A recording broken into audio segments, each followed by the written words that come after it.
আজ বাংলাদেশে এই খলিফা শব্দটা বিভিন্ন জায়গায় ব্যবহার করা হয়। এই যে এখানে আব্দুল মান্নান ভাই, উনি কাপড় চোপড় সেলাই করে, দর্জি। আমি অনেক জেলায় যেয়ে দেখেছি এই দর্জিকেও তারা খলিফা বলে। কাপড় চোপড় সেলাই করে যারা, তারা ওদের দৃষ্টিতে খলিফা। এমনকি চুল কেটে দেয়, আমরা নাপিত বলি সেলুনে, আর ওই দেশের মানুষ বলে যে ওরা খলিফা। এমনকি ভিক্ষা করে, সেও খলিফা। খলিফা কি ওর নাম? খলিফা শব্দের শাব্দিক অর্থ হচ্ছে প্রতিনিধি। এর কাজ কি? আল্লাহ নিজে এসে আমাদের এই যে আমরা যারা দুনিয়াতে আছি, আমাদের বাড়িতে বাড়িতে, আমাদের পরিবারে, সমাজে, রাষ্ট্রে, উনি তার বড়ত্বের কথাগুলো, রববিয়াতের কথা, উলুহিয়াতের কথাগুলো বলতেন। তো এইটা তো আল্লাহর শানে মানায় না। মানায়? উনি এসে আমির হামজার বাড়ির সামনে এসে বলবে যে আমি তোমার রব, আমাকে মেনে নেওয়া লাগবে। এটা কি আল্লাহর শানে মানায়? এই দায়িত্বটাই আল্লাহ আমাদের কাঁধে দিয়েছে। এইটার নাম খলিফা। আমি কথা বোঝাতে পেরেছি? কাজটা কার? সরাসরি কার কাজ? আল্লাহর কাজ আপনার ঘাড়ে তুলে দিয়েছে। আপনি কোন জায়গায় আছেন আপনি টের পাচ্ছেন? আপনি আল্লাহর খলিফা। অথচ বাংলাদেশে আমরা কিছু মানুষ দেখি, তারা বিভিন্ন পীরের খলিফা হয়ে বগল বাজাচ্ছে যে আমি অমক পীরের খলিফা। আরে ভাই, আপনি পীরের খলিফা? আপনি খলিফা আল্লাহর। কেউ বিভিন্ন দরবারের খলিফা হয়েছে, কেউ বিভিন্ন খানকার খলিফা হয়েছে। আর ওই যে খলিফা যাদের নাম বললাম, খলিফা যাদেরকে আল্লাহ পাঠালেন তাদের বলেননি যে ইন্নী জাইলুন ফিল মাদারিসি খলিফা, ফিল মাসাজিদি খলিফা, ফিল খানকা খলিফা, যে আমি মসজিদে, মাদ্রাসায়, খানকায়, মক্তবে এগুলোই খলিফা পাঠাবো। তাহলে আপনি মাদ্রাসা নিয়ে পড়ে থাকলে আপনার দায়িত্ব শেষ হয়ে যেত। আপনি মসজিদের ইমাম হয়েছে, দায়িত্ব শেষ হয়ে যেত। অথবা কোনো খানকার অথবা দরবারের কোনো আস্তানায় বসে একটু জিকির করলে আপনার দায়িত্ব শেষ হয়ে যেত।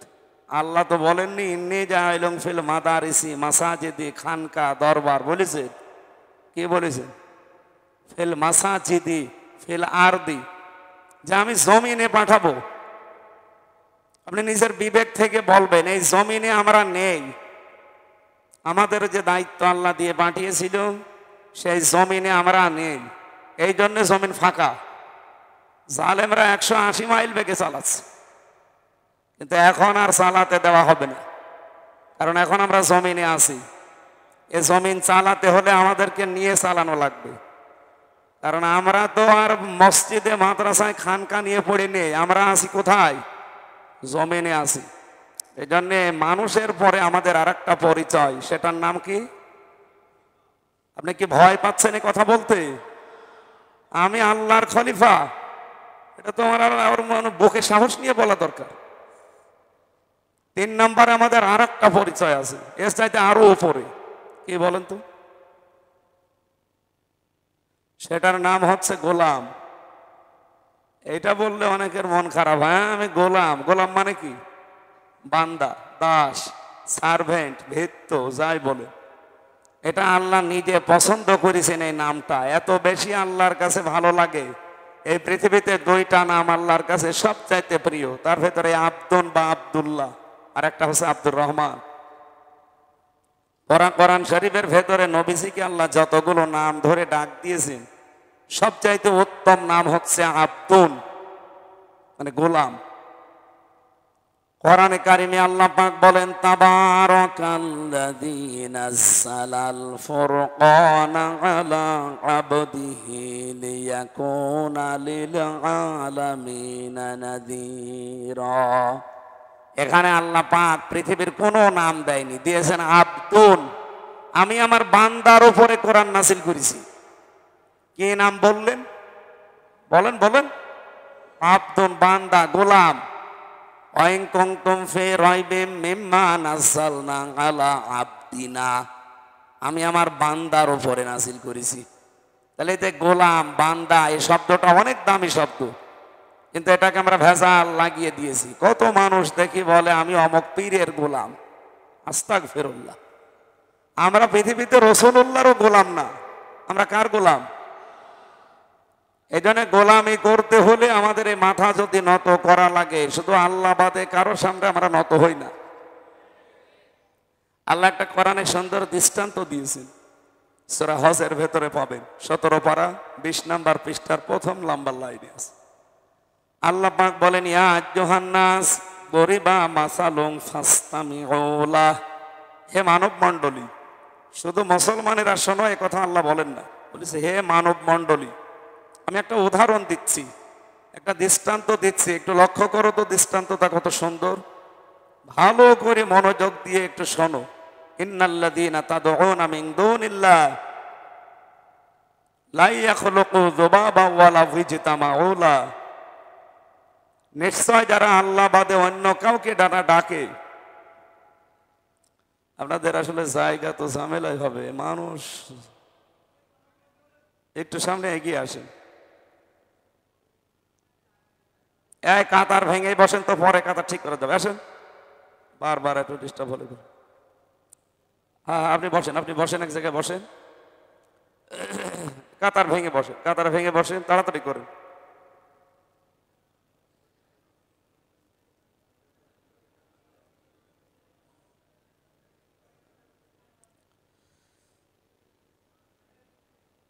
আলহামদুলিল্লাহ। কথা বলা যাবে না, এমনিতে ইশারায় কাজ করেন, কথা বলবেন না। কোরআন শোনার যে সমস্ত আদবগুলো আছে তার ভেতরে ফাসতামিউ লাহু ওয়া আনসিতু, চুপ থাকা লাগে। প্রথম শর্ত এটা, চুপ থাকবে, এরপরে শুনবেন। দুইটাই ফরজ, কিন্তু কোরআনের কথা বলা যেমন ফরজ, যে জানে তার জন্য, আবার যে জানে না সে যদি আন্দাজে বলতে চায় ভুল হয়ে যায়, তার কিন্তু আবার গুনাহ হবে। কথা বোঝেন? অনেকে জানে না, আন্দাজে কোরআনের কথা নাম দিয়ে চালিয়ে দেয়। আমি এই বাংলাদেশে শুনেছি, লাকুম দীনুকুম ওয়ালিয়া দীন, রাহুল বুখারী। এটা কি বুখারী শরীফের হাদিস? কোন জায়গার? কোরআনের আয়াত, অথচ চালাই কি দিয়ে? বুখারী দিয়ে। এই জন্য যে বিষয়ে জানেন না, কোরআনে কারিমে আল্লাহ জানিয়েছেন যে বিষয়ে তোমার জ্ঞান নেই, বিশেষ করে আমার সম্পর্কে, মুখ খুলবা না, চুপ থাকবা। বাংলাদেশের মানুষের স্বভাব সমস্যা, এরা যেটা জানে না এটা বেশি করে বলে। আপনার শুধু যদি মাথা ব্যথা হয়, আপনি শুধু 6 রাস্তার মোড়ে এসে এক দোকানে বসে বলবেন যে ভাই আমার মাথা ব্যথা করছে, দেখবেন 5টা ডাক্তার পেছনে খাড়া হয়ে গেছে। একজন বলবেন সিটাক্সিন খাও, একজন বলবেন কষিয়াম খাও। যারা বলছে এরা কি ডাক্তার? আপনি যদি এমবিবিএস কোনো ডাক্তারের কাছে যান, ও কিন্তু বলবে না যে সিটাক্সিন খাও, ও বলবে আপনাকে আগে পরীক্ষা করা লাগবে। এই জন্য যে বিষয়ে জানি না আমরা, আশা করছি মুখ খুলবো না, কথা বলবো না। হ্যাঁ, যদি জানেন সঠিক, আপনি ওই বিষয়ে কথা বলেন, ওটা ফরজ। বাল্লিগু আন্নি ওয়ালাউ আয়া, একটা বাক্য যদি আপনার জানা থাকে, ওটা পৌঁছিয়ে দেওয়া কি নফল না ফরজ? নবীর কথা এটা, বাল্লিগু বহু বচন। নবী যদি বাল্লিগ বলতেন, বাল্লিগা এক দ্বিবচন দিতেন, বাল্লিগু বহু বচন দিয়েছেন। এর ভেতরে যদি আমির হামজা থাকে, আপনিও আছেন কি? আপনি রসুলকে মানেন না? সেই হিসাবে আমির হামজা যদি থাকে, আপনি নেই, আপনিও আছেন, আপনাকে ওটা মানা লাগবে। যতটুকু জানেন ওইটা প্রচার করবেন, যদি সঠিক হয়। আর সঠিক যদি না হয়, ভুল ভাল উত্তর দেবেন, জবাব দেবেন, আপনার গুনাহ হয়ে যাবে। অনিচ্ছাকৃত ভুল যদি কেউ করে, সেটা মার্জনীয়, আল্লাহ মাফ করে দেবে। ইচ্ছা করে যদি কেউ বারবার ভুল করে, তার বিবেকটা থাকার পরেও,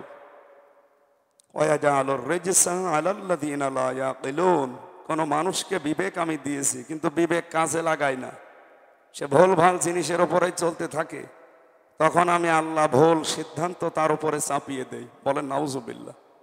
আর এটা সবচাইতে বেশি বাংলাদেশি। বিবেক আমাদের কম বেশি সবারই আছে, কাজে লাগে না। এই কারণে দেখবেন অধিকাংশ ভুল জিনিস আল্লাহ আমাদের উপরে চাপিয়ে দিয়ে রেখে দিয়েছে। এজন্য আমাদের বিবেকটা আমরা কাজে লাগাবো ইনশাল্লাহ। আমি যে কথা তুলেছিলাম, আমরা আল্লাহর গোলাম হিসাবে যে পরিচয়, আল্লাহর একত্ববাদ বাদ দিয়ে যারা অন্য কাউকে ডাকে, আল্লাহ উদাহরণ দিয়েছেন, তারা কি একটা মশা মাছি তৈরি করতে পারে? জবাবান মানে মাছি, লাই এখলোকও দিয়েছেন। যারা আরবি গ্রামার জানে তাদেরকে জিজ্ঞাসা করিন, এখলোকও দিলেও আমি অর্থ করতে পারতাম। যারা আলেম আছে জিজ্ঞাসা করেন, আমি এখলোকও দিলেও আমরা পারতাম না অর্থ করতে। লাই এখলোকও দিয়েছেন, আল্লাহ গ্যারান্টি দিয়েছেন জীবনেও সম্ভব না, জীবনেও বানাতে পারবে না একটা মাছি। এমনকি তাদের সামনে যদি কোনো খাবার থাকে, সে খাবারকে তারা সংরক্ষণ করতেও পারবে না। কোনো মাছি এসে যদি নিয়ে যায়,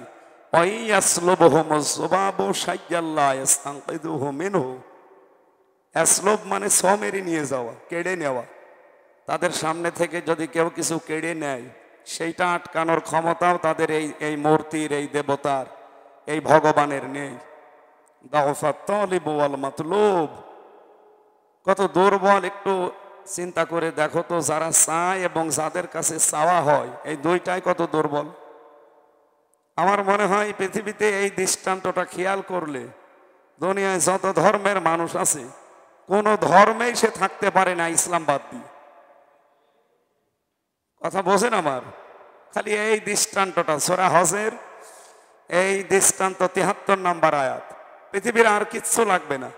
শুধু এতটুকু যদি একটু খেয়াল করে যে আল্লাহ বলল কি, যে আমি শিক্ষিত মানুষ, আমার জ্ঞান আছে, বিবেক আছে, আমি কার সামনে মাথা নত করে আছি? আমি নিজে মাটি দিয়ে বানালাম, খড় দিয়ে, বাঁশ দিয়ে, কাঠ দিয়ে। আর আমি যা বানিয়েছি ও যদি দাঁড়িয়েও থাকতে পারতো তাও তো হইতো।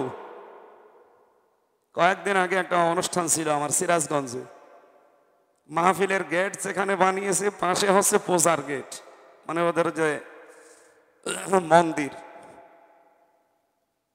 বৃষ্টি হচ্ছিল, আমি কমিটিকে বললাম যে ভালো জায়গা দিয়ে নিয়ে যান। ওরা বলছে হুজুর একটা জায়গা আছে কিন্তু আপনি যেতে পারবেন না। চলেন ওই যে মন্দিরের পেছন দিয়ে। মন্দিরের পেছনে যে দেখি বাঁশ খাড়া করা, ৪-৫টা বাঁশ খাড়া করা আছে। বাঁশ খাড়া করা কেন? সামনে যে দেখি ৮টা-১০টা হাত এইভাবে করে আছে, 2টা পা দেওয়া আছে নিচে, কিন্তু দাঁড়াতে পারছে না। কি দেওয়া আছে? তাও যেখানে সেখানে একেবারে জায়গা মতো বাঁশ দিয়ে খাড়া করে রেখে দিয়েছে। আমি ওই মাহফিলের শেষের দিকে বলেছিলাম যে আশ্চর্য। আপনারা এই আওয়াজ হয়তো তারাও শুনছে, কারণ ওখানে তো আশপাশে অনেক বিধর্মে বাস করে। বললাম যে আপনারা যারা বিভিন্ন জায়গায় শিক্ষিত মানুষ দাবি করেন, আপনারা অনার্স মাস্টার্স করেছেন, IABA পাস করেছেন, জেনারেল লাইনে আপনারা পড়াশোনা করেন। আমি যে দৃশ্যগুলো দেখে আসলাম, আমার বিবেকে তো মেনে নিচ্ছে না যে ওর সামনে যে আমি হাত জোড় করি। আপনার বিবেকে মেনে নাই কি করি? আপনি নিজেই বানিয়েছেন, অথচ দাঁড়াতেই পারে না। আল্লাহ উদাহরণ দিয়েছেন, একটা মাছি বানাতে পারে না। মাছির সামনে থেকে খাবার যদি মাছি নিয়ে যায়, সে আটকাতেও পারে না। এইরকম জিনিসের সামনে মাথাটা নত করো, একটু চিন্তা আসে না মাথায়? আমি তো গোলামি করব, মাথা নত করব একজনের সামনে, যিনি আমাকে বানিয়েছে। আমি যারে বানালাম তার সামনে যদি আমি ছোট হই, নত হই, এটা তো বিবেক বহির্ভূত কাজ। আমি যশোরের এক অধ্যাপক, উনি BCS ক্যাডার, খুব পুরাতন মানুষ। বলেছিলাম, স্যার আপনাকে আমি মুসলমান হতে বলি না, আপনি এক কাজ করেন, আমাদের ধর্মীয় গ্রন্থ কোরআনে কারিম একটু বুঝে বুঝে পড়বেন। 3 মাস সময় দিলাম আপনার।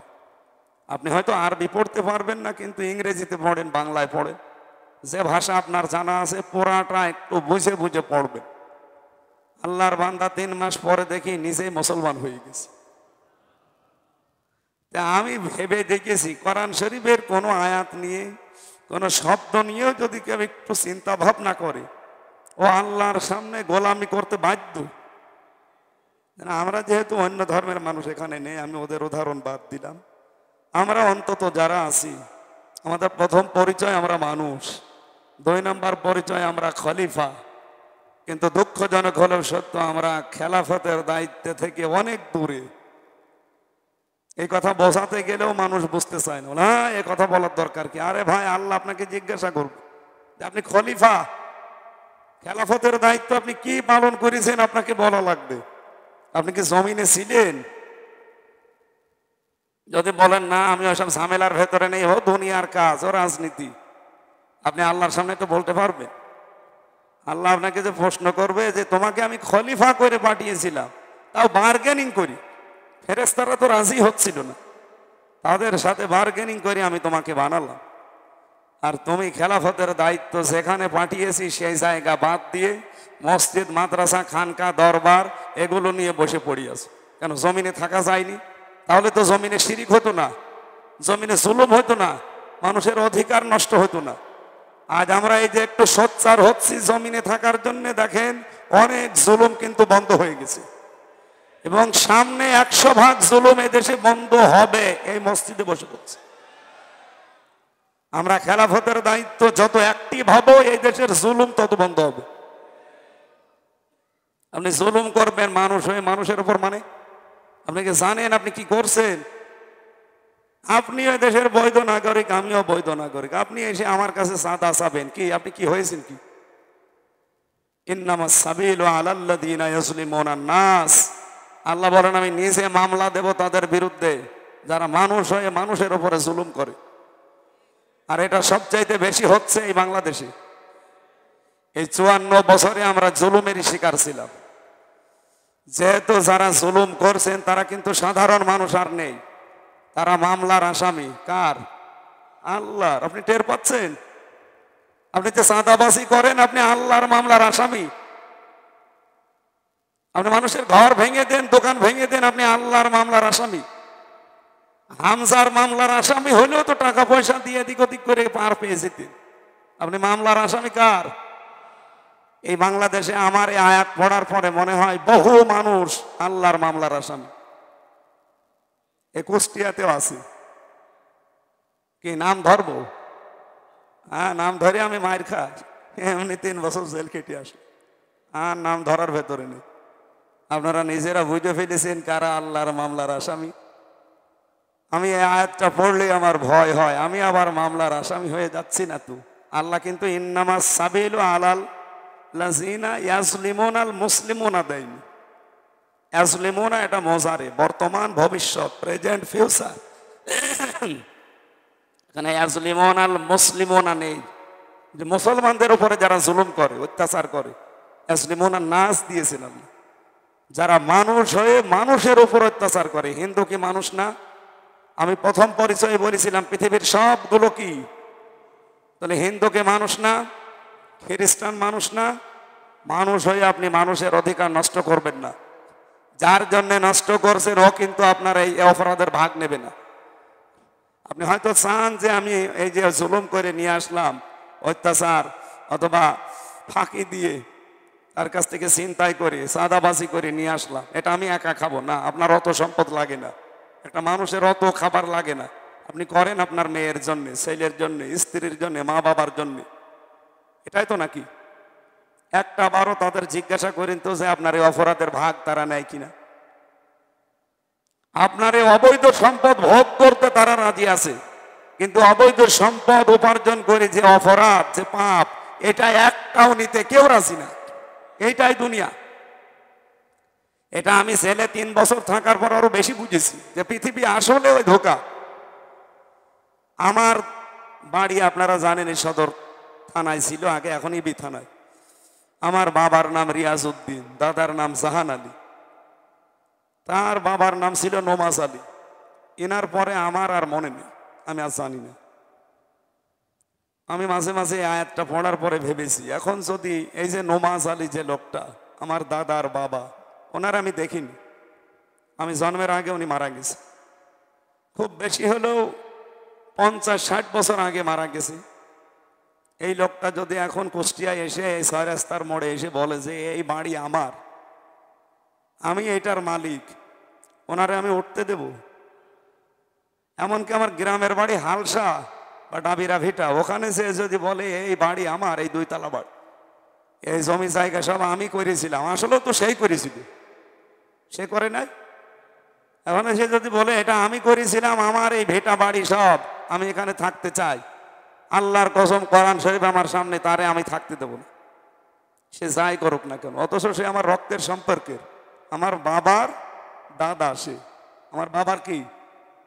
বাবার দাদারে আমি গ্রামে ঢুকতে দেব না, পরিচয় দেব না।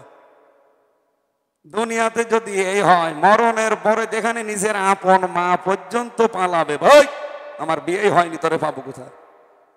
সেই জায়গায় আপনি যে অবৈধ সম্পদের পাহাড় তৈরি করে যাচ্ছেন, আপনার এইগুলো আপনার ওই বউ, আপনার ছেলে, আপনার মেয়ে নেবে, আপনি আশাই করে আছেন না? এগুলো পাগলামি ছাড়া কিচ্ছু না। এটা পাগলামি বোঝা লাগবে। যত তাড়াতাড়ি বসবেন তত তাড়াতাড়ি আপনার কল্যাণ। এই জন্য আমার ওই শব্দে আমি ফিরে যাচ্ছি, আমরা আল্লাহর গোলাম। কারো সামনে মাথা নত করার ক্ষমতা আল্লাহ আমাকে দেয়নি, আমাকে দিয়েছে মাথা নত করতে কার সামনে? আমাদের যে পরিচয় আমরা শুনলাম, আপনি কোন ক্যাটাগরিতে আছেন আপনি মিলান। আপনি আল্লাহর বান্দা, 3 নাম্বারে এটা। 2 নাম্বারে আল্লাহর খলিফা। 1 নাম্বারে আমরা মানুষ। মানুষ হিসাবে আমরা পরিচয় দিতে পারি, বাকি 2টার পরিচয় দেওয়ার মতো ক্ষমতা আমাদের। ওমান আহসানু কাওলাম মিম্মান দাআ ইলাল্লাহ ওয়া আমিলা সালিহান ওয়া ক্বালা ইন্নানি মিনাল মুসলিমিন। আল্লাহ বলেন আহসান ইসমে তাফসীর, সুপারলেটিভ ডিগ্রি এটা। এই লোকটার চাইতে ভালো কথা পৃথিবীতে কেউ বলে না, যে আল্লাহর দিকে মানুষকে আহ্বান করে, ডাকে। এরকম ডাক বাংলাদেশে নেই। আমরা যারা আল্লাহর দিকে মানুষকে ডাকি, সে যেই ডাকেন না কেন, তার চাইতে উত্তম কথা দুনিয়ায় কেউ বলে না। 2 নম্বরে কি? ওয়া আমিলা সালিহা, ভালো ভালো কাজের আঞ্জাম দেয়। ভালো কাজ মানে যে কাজে মানুষের উপকার হয়, এরকম কোন কাজ সে আঞ্জাম দেয়, পেছনে থাকে। আপনি এবার নিজের পক্ষ থেকে বলেন, এরকম কাজ বাংলাদেশে আমরা যারা আছি কে কে করি? যদি করে থাকেন তাহলে আয়াতের ভেতরে আপনি আছেন। আমি কি এটা আবার রিপিট করব? যারা আল্লাহর দিকে মানুষকে ডাকে 1 নম্বরে, এদিকে তাকান। 2 নম্বরে ওয়া আমিলা সালিহা, ভালো ভালো কাজের আঞ্জাম দেয়। এ পর্যন্ত বুঝেছেন কিনা বলেন? 3 নম্বরে ওয়াকালা ইন্নানি মিনাল মুসলিমিন, সে বুক উঁচু করে বলতে পারে যে আমি মুসলমান। আমি কি? এবার আমার প্রশ্ন আপনাদের কাছে, কুষ্টিয়া আমার নিজের জেলা। বাংলাদেশকে যত ভালোবাসি তার চাইতে কুষ্টিয়াকে বেশি ভালোবাসি মানুষ হিসাবে, এটা এমনি চলে আসে। বলেন আপনাদের এই ভালোবাসার মানুষদের কাছে আমি বলছি, আপনি আয়াতের প্রথম 2টা বলতে পারবেন যে আমি আল্লাহর দিকে মানুষকে ডাকি, আমি ভালো ভালো কাজও কিছু সামর্থ্য অনুযায়ী করি, কিন্তু 3 নাম্বারটা বলতে পারবেন? ওয়াকালা ইন্নানি মিনাল মুসলিমিন, আমি কিন্তু মুসলমান, বলতে পারবেন না? পারবেন না, কারণ সে পরিবেশ এখনো বাংলাদেশে নেই। একজন মানুষ যদি বলে আমি মুসলমান, তার কাছে সুদ থাকবে, ঘুষ থাকবে, বেপরতা থাকবে, কিভাবে বলবেন আপনি মুসলমান? আমরা তো সেইটা তৈরি করতে চাই। আপনি যেন বুক উঁচু করে বলতে পারেন আমি কিন্তু মুসলমান। আর আমি যদি মুসলমান দাবি করি, আমার এই 3.5 হাত বডির ভেতরে মুসলমানিত্ব থাকবে। 3.5 হাত বডির ভেতরে এক জায়গায় মুসলমানিত্ব আছে, শুধু আগা কাটা আছে ওই জায়গায়, বাকি কোনো জায়গায় নেই। আপনি বলেন শুধু ওইটা বাদ দিয়ে কোন জায়গায় আপনি মুসলমান? মাথার ভেতরে আপনার চুলের কাটিং মুসলমানের মতো না, আপনি চুল দেখে দেখে কাটেন মেসির মতো, কাকার মতো। আমি কি বেশি বললাম? চুলের যে কাটিং যে নিয়ম আছে, এই কাটিং আপনি চুল কাটেন না। নবীজির 3টা তরিকা ছিল। এরপরে নিচের দিকে নামেন, আপনার মোষ রাখা দরকার ছোট, আর দাড়ি রাখা দরকার লম্বা। আপনি মোষ রেখে দিয়েছেন রবীন্দ্রনাথ ঠাকুরের মতো, কিন্তু দাড়ি রাখতে গেলে আপনার সমস্যা। অনেকে বলে দাড়ি রাখলে কেমন বুড়া বুড়া লাগে। আরে ভাই, দাড়ি রাখলে যৌবন ঠিক থাকে। আমি গোপন কথা বলছি ভাই, যারা দাড়ি বেশি বেশি কাটবে তাদের যৌন শক্তি নষ্ট হয়ে যাবে। তারা উপরে যতই ফিটফাট, ভেতরে কি সতর্কঘাট।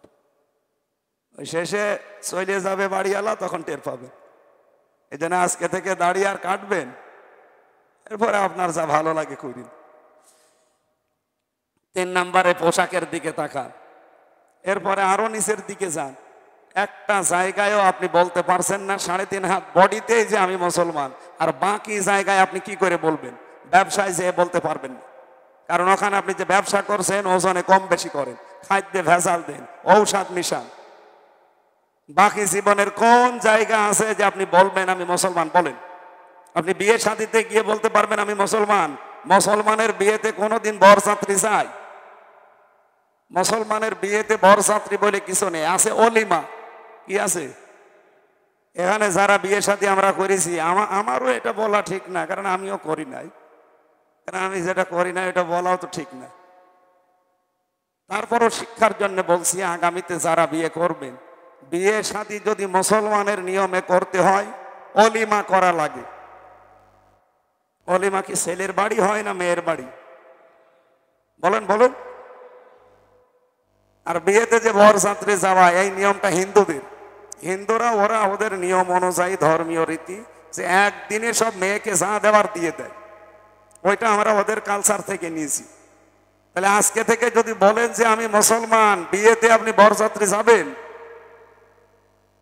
এখানে বলছেন না কালকেই তো দাওয়াতে যাব না, কেউ আসলে বলবেন যে ভাই আমি মুসলমান, আমি বরযাত্রী যাব না, আপনি অলিমা করেন, দরকার আমি পরিবার নিয়ে যাব, কিন্তু আমি আর বরযাত্রী খেতে রাজি না। কারণ কি, মেয়ের বাড়ি থেকে তার বাবার কাছ থেকে যদি আপনি একটা পানও খান, তার মনের খুশি ছাড়া, ওইটাও হারাম। কথা বুঝতেছেন? তাহলে আয়াতে কথা ছিল কয়টা বলেন তো? 3টা। আরো জোরে বলেন। আপনি কয়টা মানতে পারছেন বলেন? আল্লাহর দিকে ডাকি আমিও ডাকি, আপনিও ডাকেন, কম বেশি আমরা, ঠিক আছে। 2 নম্বরে ওয়া আমিলা সালিহা, ভালো ভালো কাজ আমরা যে যতটুকু পারছি আঞ্জাম দিচ্ছি। 3 নম্বরে এই কথা মুখ ফুটে বলার সাহস আমাদের কারো নেই, কারণ সে পরিবেশই নেই। একটা অফিস দেখাতে পারবেন যেখানে টাকা ছাড়া ফাইল চলে? তাও তো এখন একটু পরিবর্তন হয়েছে, তা তো আমি জানি। তাহলে আপনি কি করে বলবেন ব্যক্তিগত জীবনে, পারিবারিক জীবনে, সামাজিক জীবনে, অর্থনৈতিক জীবনে, রাজনৈতিক জীবনে, ধর্মীয় জীবনে, সাংস্কৃতিক জীবনে, রাষ্ট্রীয় জীবন, আন্তর্জাতিক জীবন, এই জীবনগুলোর প্রশ্ন কিন্তু করা হবে। খালি মনে করছেন আপনার ব্যক্তিগত জীবনই শেষ, এরকম এখনো 8টা জীবন আছে, এ পুরা কোরআন শরীফের ভেতরে সাজানো। আমরা আশা করছি সব জায়গায় যেন আমরা মুখ উঁচু করে বলতে পারি, ওয়াকালা ইন্নানি মিনাল মুসলিমিন, আমি কিন্তু সাধারণ মানুষ না, আমি মুসলমান। আমি যেন মুসলমান এই কথা এখান থেকে কবরে যেও বলতে পারি, সেই পরিবেশ আমরা এই বাংলাদেশে বানাতে চাই। এতে আপনার কাছে যদি এটা মনে হয় যে রাজনীতি, হ্যাঁ এটাই আমার রাজনীতি। যদি মনে হয় এটা ধান্দাবাজি, হ্যাঁ এটাই আমার ধান্দাবাজি।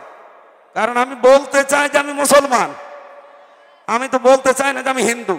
না, আমি বলতে চাই কি, কোরআন শরীফ আমাকে শিখিয়েছে, সূরা হামিম সেজদা 33 নম্বর আয়াত।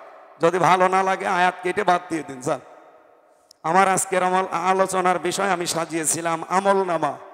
কি বললাম? খুব গুরুত্বপূর্ণ একটা সাবজেক্ট এটা ঘন্টার পরে ঘন্টা কথা বলা যায়। যত লিখেছি আমি, এর ভেতরে প্রায় 44 পৃষ্ঠা আজকে লিখেছি। আমরা যতটুকু পারছি সামারাইজ করে আপনাদেরকে মূল থিমটা জানানোর জন্য। আল্লাহ তাআলা বলেন, ফাআম্মা মান উতিয়া কিতাবাহু বিয়ামিনিহি, কিয়ামতের ময়দানে আল্লাহ মানুষকে দেবে তার কিতাব। কিতাবটা হাতে পাওয়ার পরে ফায়াকুলু হাউ মুকরাউ কিতাবিয়া, সে লোকটা নিজে বলবে, এই দেখো আমার কিতাব। ম্যাট্রিক পরীক্ষার রেজাল্ট দিলে, এসএসসি পরীক্ষায় যদি ফার্স্ট ক্লাস ফার্স্ট হয়, ও যেমন তার রেজাল্ট তার আত্মীয় স্বজনকে দেখায় আনন্দের সাথে, যে এই দেখো আমি কিন্তু গোল্ডেন প্লাস পেয়েছি। আল্লাহ বলেন কিয়ামতে এই দৃশ্যটা আমি তৈরি করব। আপনি একটু নিজেকে ওই জায়গায় দাঁড় করান তো। আপনি মনে করেন পাশ করে গেছেন, ডান হাতে আল্লাহ আপনাকে আমল নামাটা দিয়ে দিয়েছে।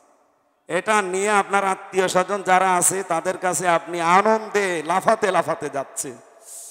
আল্লাহর কাছে বলা লাগবে, ইন্নী মুলাকিন জনানতু আন্নী মুলাকিন হিসাবিয়া, অবশ্যই আমি জনানতু মানে যদিও ধারণা করা, কিন্তু তাফসীরে আছে জনানতু মানে দৃঢ় বিশ্বাস করা। এটা রেকর্ড হচ্ছে, সারা দুনিয়া চলছে এখন। আমি যদি একটা কথা এখানে ভুল বলি, স্লিপ অফ টান হয়ে যায়, কালকেই কিন্তু উল্টাপাল্টা শুরু হবে সারা দেশে। ইন্নী অবশ্যই আমি, জনানতু এখানে যদিও জনানতু মানে ধারণা করা, কিন্তু এখানে তাফসীরের ভাষায় জনানতু মানে দৃঢ় বিশ্বাস করা। এটা ইবনে কাসিরে আছে, ফি জিলালিল কোরআনে আছে। অবশ্যই আমি দৃঢ় বিশ্বাস করতাম এ বিষয়ে, আন্নী মুলাকিন হিসাবিয়া, যে আমাকে হিসাবের মুখোমুখি হওয়া লাগবে। এই বিশ্বাসটা যার ভেতরে যত বেশি দৃঢ়ভাবে পয়দা হবে, ওই মানুষের জীবন তত বেশি পরিচ্ছন্ন হবে। খলিফাতুল মুসলিমিন হযরত ওমর এই আয়াতটা নিয়ে তিনি তাফসীর করছিলেন মসজিদে নববীতে। হঠাৎ তার ছেলে এসে বলছে, বাবা আমি একটা বিচার চাই। কি বিচার? আমাকে যেখানে ভর্তি করেছিলে ওখানে হযরত আলী উনি ছিলেন ওই দেশের প্রধান বিচারপতি তখন। তার ছেলে হোসাইন শুধু কলম ফেলে দেয় আর আমাকে বলে তুলে দাও। আমি 3 বার তুলে দিয়েছি। আমিও তো সাধারণ মানুষের ছেলে না, আমি তো রাষ্ট্রপতির ছেলে, আর সে প্রধান বিচারপতির ছেলে। বলেন তো দেশে রাষ্ট্রপতির দাম বেশি না প্রধান বিচারপতির? তা আপনি সারা দেশের মালিক আর সে আপনার আন্ডারে কাজ করে তার বাবা, অথচ আমি 3 বার তার ছেলের কলম তুলে দিলাম। আর আমারে কি বলছে? বলছে তুই গোলামের বাচ্চা, খাদেমের বাচ্চা। একটা কথা হইলো, আমি এটা মানতে পারি না, অপমান বোধ করেছি, আমি বিচার চাই। উনি আলোচনা বন্ধ করে দিলেন। মসজিদে নববীতে বললেন, হোসাইন এখানে আসো? বলে হ্যাঁ, সামনে আসো। তুমি আমার ছেলেটাকে গালি দিয়েছো, ছোট করেছো সবার সামনে। হযরত হোসাইন বললেন, হ্যাঁ আমি বলেছি। কেন বললে এ কথা? ইমাম হোসাইন বলে, খলিফা ওখানে দাঁড়িয়ে মেম্বরে আপনি দাঁড়িয়ে বুকে হাত দিয়ে বলেন তো আপনি কি আমার নানার খাদেম ছিলেন না? আমি যে খাদেমের বাচ্চা খাদেম বলেছি এমনি বলি নাই। আপনি নিজেই বলেন আপনি কি আমার নানার খাদেম ছিলেন না? হযরত ওমর অঝর নয়নে কাঁদলেন, বললেন, হোসাইন আমি তো এভাবে কোনোদিন ভাবি নাই। হ্যাঁ আমি তো আসলেই খাদেমই ছিলাম নবীজির। আমি তো খেদমত করেছি তার। খেদমত যে করে সে কি? আমি তো আসলেই খাদেম, কিন্তু এত কোনো সার্টিফিকেট নেই। তুমি কি লিখে দিতে পারবা যে আমি নবীর খাদেম ছিলাম? কাগজ কলম নিয়ে আসেন। খেজুরের পাতা নিয়ে এসেছে, উনি লিখে দিলেন, ওমর আমার নানার খাদেম ছিল, আমি দেখেছি। ইতি হোসাইন ইবনে আলী, সই করে দিলাম। কাগজটা হাতে নিয়ে তিনি চুমা খেলেন। উপস্থিত লোকজনকে বললেন, নবীর সাহাবীরা বিচার হয়ে গেছে। ছোট মানুষ তো আব্দুল্লাহ বসে না, বলে বাবা তুমি তো কিছুই করলে না, কিভাবে বিচার হইল? হযরত ওমর বলে, সন্তান যে বিচার করেছি দুনিয়া না মরণের পরও কাজে লাগবে। আমি যখন মারা যাবো এই কাগজটা আমার কাফনের ভেতরে দিয়ে দিও। কিয়ামতের দিন আল্লাহ যদি আমারে প্রশ্ন করে যে কি নিয়ে এসেছিস দেখা জীবনে, আমার এই জীবনের যদি কিছুই আল্লাহর ভালো না লাগে, পছন্দ না হয়, এই কাগজটা আমি তুলে দেখাবো। রব্বুল আলামিন একটু তাকাও, এখানে লেখা আছে আমি নবীর খাদেম ছিলাম। এই ওসিলাই হলেও দয়া করে আজকে আমারে মাফ করে দাও।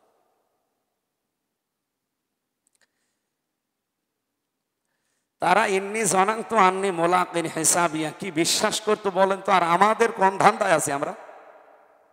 সে জান্নাতের গ্যারান্টি প্রাপ্ত মানুষ দুনিয়ায়, যে 10 জন মানুষ সার্টিফিকেট পেয়েছে জিন্দা অবস্থায়, তার ভেতরে উনি 2 নাম্বার। ওনাকে সরাসরি জীবিত অবস্থায় নবীজি জানিয়েছে যে তুমি জান্নাতি। এরপরও যদি এই ভয়ে থাকে কিয়ামতে হিসাব দেওয়া নিয়ে, আমাদের আরো কত উপরে থাকা দরকার বলেন? উনি মেম্বরে দাঁড়িয়ে কাঁদছিলেন আর বললেন, নবীর সাহাবীরা বিচার হয়ে গেছে, আর বিচার করা লাগবে না, আমি আমার সার্টিফিকেট পেয়ে গেছি। কিয়ামতে যদি আল্লাহ আমাকে বিচারের দরবারে দাঁড় করিয়ে জিজ্ঞাসা করে আমার জীবন সম্পর্কে, আমি বলবো যে এই দেখো আমার সার্টিফিকেট আছে, আমি নবীর খাদেম ছিলাম। উনি তো একটা জিনিস নিয়ে দাঁড়াবে, আপনার কি আছে দাঁড়ানোর বলেন? আপনি যে দাঁড়াবেন কি নিয়ে দাঁড়াবেন? এরকম কোন গোপন আমল গোপন কাজ কোনোদিন করেছেন যে আমি আল্লাহর দরবারে আমি ছাড়া উনি ছাড়া কেউ জানে না?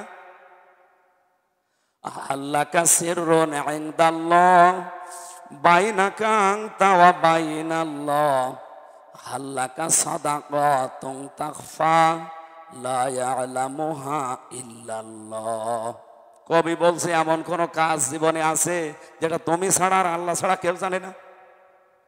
এজন্য রাতের বেলা উঠে গোপন একটা সেজদা দেবেন লম্বা করে, যেন আপনি ছাড়া আর আল্লাহ ছাড়া কেউ জানে না। কিয়ামতে যেন অন্তত এই সেজদাটাও দেখানো যায় যে আমি একটা সেজদা তোমার জন্য বহু সময় ধরে দিয়েছিলাম। আল্লাহ কবুল করেন, আমিন। ফাহুয়া ফি ঈশাতির রাদিয়া, সে লোকটা বলবে আমি হিসাব দেওয়া লাগবে, বিশ্বাস দৃঢ়ভাবে করতাম, আমাকে আল্লাহ সন্তোষজনক একটা জীবন দিয়েছেন। ফি জান্নাতিন আলিয়া, সুউচ্চ জান্নাতে আল্লাহ আমাকে প্রবেশ করিয়েছেন। কুতুফুহা দানিয়া, এমন একটা বাগান, এমন একটা জান্নাত আজকে পেয়েছি যেখানে ফলগুলো ঝুলে থাকে। পৃথিবীতে কোনো গাছের কাছে যে যদি বলেন আমি ফল খেতে চাই, ফল একবারে মুখের ভেতরে চলে আসবে না। এটা জান্নাতে, জান্নাতের ভেতরে যদি শুধু মনের ভেতরে কামনা আসে, ওয়ালাকুম ফিহা মা তাশতাহি আনফুসুকুম ওয়ালাকুম ফিহা মা তাদদাউন, এমন ভাবে জান্নাতটা আমি বানিয়েছি, শুধু মনের ভেতরে কল্পনা আসলেই সঙ্গে সঙ্গে ওটা মুখের ভেতরে চলে যাবে। এই আয়াতের হাজার হাজার কথা ছিল। কুলু ওয়াশরাবু, আল্লাহ বলবেন খাও পান করো, হানিয়াম বিমা আসলাফতুম ফিল আইয়ামিল খালিয়া, পৃথিবীতে বহু কষ্টে ছিলে আমি আল্লাহর দ্বীনের উপরে চলতে গিয়ে, এই কষ্টের বদলা স্বরূপ আমি এটা তোমার জন্য আজকে ফ্রি করে দিলাম। কিয়াম, যতদিন তুমি থাকতে চাও ততদিন থাকতে পারবা। খালিদিনা ফিহা লা ইয়াবগুনা আনহা হিওয়ালা, যতদিন ইচ্ছা জান্নাতে থাকো, কোনোদিন আমি আল্লাহ তোমাকে বের করে দেব না, আর তোমার বের হতে ইচ্ছেও হবে না।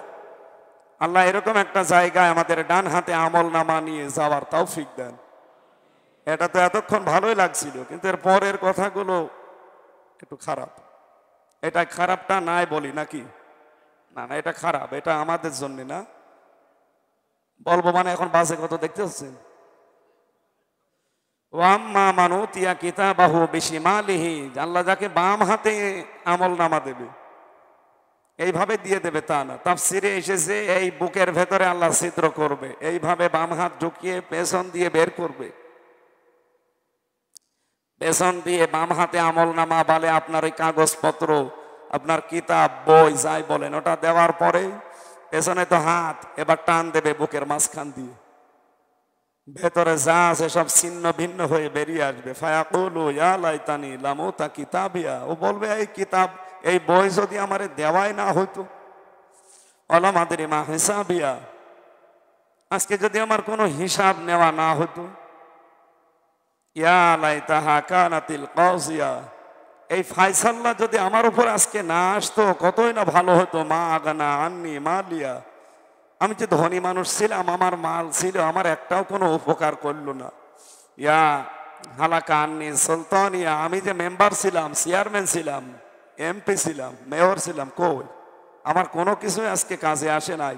আমার সালতানিয়াত, আমার ক্ষমতা, আমার রাজত্ব সব আমার হাতে, আর কিচ্ছু নেই। আল্লাহ তখন ডাক দিয়ে বলবেন ফেরেশতারা, খুযুহু ফাগুল্লু সুম্মাল জাহিমা সাল্লু, একে ধর আর জাহান্নামের ভেতরে নিয়ে যা, তার আগে একটা কাজ কর। সুম্মা ফি সিলসিলাতিন যারউহা সাবউনা যিরাআন ফাসলুকু, এই মানুষকে ৭০ গজ শিকল দিয়ে বেঁধে। আমার প্রশ্ন এখানে, আল্লাহ ৭০ গজের কথা কেন দিলেন? একটা মানুষ বাঁধতে কি ৭০ গজ লাগে? ৪-৫ হাত হয়ে গেলে হয় না? এত বড় শিকলের কথা কেন বললেন? ৭০ গজ শিকল এখান থেকে বড় বাজার পর্যন্ত আপনাকে বেঁধে এই টানতে টানতে নিয়ে যাবে, আর যত মানুষ কিয়ামতের ময়দানে থাকবে সব থুতু নিক্ষেপ করবে। আজ আপনি নিজের অবস্থানের দিকে তাকিয়ে বলেন, আপনার জন্য 10টা তরুণ, 10টা গেট তৈরি হয়, আসলে মানুষ হাততালি দেয়। কিয়ামতের দিন গলায় শিকল বাঁধিয়ে এখান থেকে বড় বাজার পর্যন্ত যদি টেনে নিয়ে যাওয়া হয়, আর মানুষ যদি থুতু নিক্ষেপ করে, আমার তো মনে হয় এরকম জীবনও বাংলাদেশে অনেকের আছে। আমি কথা কি বোঝাতে পেরেছি? এরকম জীবন বাংলাদেশে অনেকের নেই, অথচ সে আসলে 10টা গেট তৈরি হয়ে যেত, তার সাথে শুধু মুসাফা করার জন্য লাইন দেওয়া লাগতো। আল্লাহ এই দৃশ্যগুলো তুলে ধরবেন কিয়ামতের দিন, আগের থেকে প্রশ্নপত্র ফাঁস করে দিয়েছেন। কেন এগুলো করবো জানো? ইন্নাহু কানা লা ইউমিনু বিল্লাহিল আযীম, সে আমি আল্লাহকে বিশ্বাস করতো না। এখন প্রশ্ন আসতে পারে, আমি তো বিশ্বাস করি, আপনারা বিশ্বাস করেন, এটা আবার আছে তো। এই বিশ্বাস যে করেন, এই বিশ্বাসটা তো থাকা লাগবে। ওযু করলেই কি ওযু থেকে যায় না ওযু ভাঙে? কয় কারণে? এই একজন বলল শুধু ওযু যে ভেঙে যায় আপনি জানেনও না। কয় কারণে ভাঙে? 7 কারণে ওযু ভেঙে যায়। আপনার নামাজ পড়লেই কি নামাজ হয় না নামাজ ভেঙে যায়? কয় কারণে? কত? না না 19, 19 কারণে নামাজ ভেঙে যায়। আমার মনে হয় এখানে হয়তো ইমাম সাহেব আর 5-6 জন বলতে পারবে, বাকিগুলো সবই ফেল করবে। অথচ নামাজ পড়লেও নামাজ ভাঙে, ওযু করলেও ওযু ভাঙে। আমি যে ইন্নাহু কানা লা ইউমিনু বিল্লাহিল আযীম, আমি ঈমান এনে আছি, আমার ঈমান আছে না গেছে এটা কোনোদিন ভাবি নাই। আমি আবার বলছি, নামাজ ভাঙে কয় কারণে, ওযু ভাঙে কয় কারণে, ঈমানও ভেঙে যায়। বলছে ঈমান আছে, ঈমান ভেঙে যায় কয় কারণে, 10 কারণে ঈমান ভেঙে যায়। আমার মনে হয় এখন আর বিস্তারিত বলা ঠিক হবে না, এখানে অনেকগুলো তথ্য ছিল আমার, আজকের মতো শেষ করে দিলাম। আগামী সপ্তাহে জুমার নামাজ কোন মসজিদে দিয়েছে আমি জানি না, কোন মসজিদে, 16 নম্বর ওয়ার্ড বাদ মসজিদে, ঠিক আছে, ওখানে এরপর থেকে কথা বলবো, যেহেতু আমার এক এক দিন এক এক মসজিদে নেওয়া থাকে, তো এখানে এই তথ্যগুলো আজকে আর বলতে পারলাম না। আপনারা মেলা বেজে গেছে, আমার মাহফিল আছে আজকে 2টা, যশোরে একটা, ঝিনাইদহ একটা, আমি এখনই চলে যাব।